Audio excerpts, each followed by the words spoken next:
Hello friends, in today's video, I'll show you how to delete a downloaded iOS update or software update on your iPhone. We should delete and re-download it if you are getting errors on installation or don't want to install the update. Do you need to free up storage space? Let's get started. To find downloaded file, open the Settings app on your iPhone. Scroll down and tap on General, then select iPhone Storage. You'll see a list of apps installed on your iPhone. Look through the list, find the iOS update file, and tap on it. You'll see the option to delete update. Just tap on it and confirm. Re-download it from the software update under the Settings app. That's it. The update file will be deleted from your iPhone and will no longer take up storage. Sometimes the delete update option does not appear. This can happen if your phone has low storage space or the update does not fully download. To fix this, try after force closing the Settings app and recheck that the issue is fixed. Or try to force restart your iPhone. A quick reboot can solve the problem in my case. Quickly press and release the volume up button.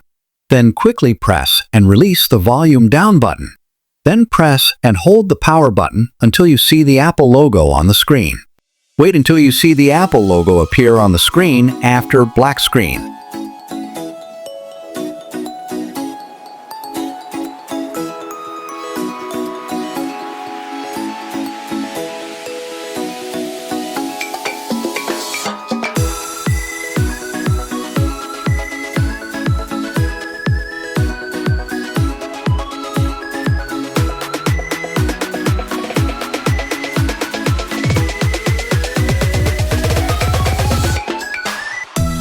Enter your iPhone lock screen passcode and check the problem is fixed or not. You can also check your battery health to ensure your iPhone works fine.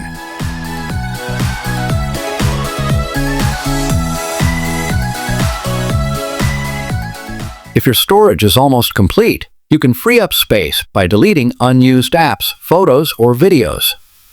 If the option still doesn't appear, you may need to contact Apple support for more help. Deleting the update file will not harm your iPhone. It simply removes the downloaded file, so your phone will not ask you to install it unless you download it again. And that's it. A simple way to delete an iOS update from your iPhone. If you found this video helpful, please like, share, and subscribe to Free Tech Guide for more tricks and tips.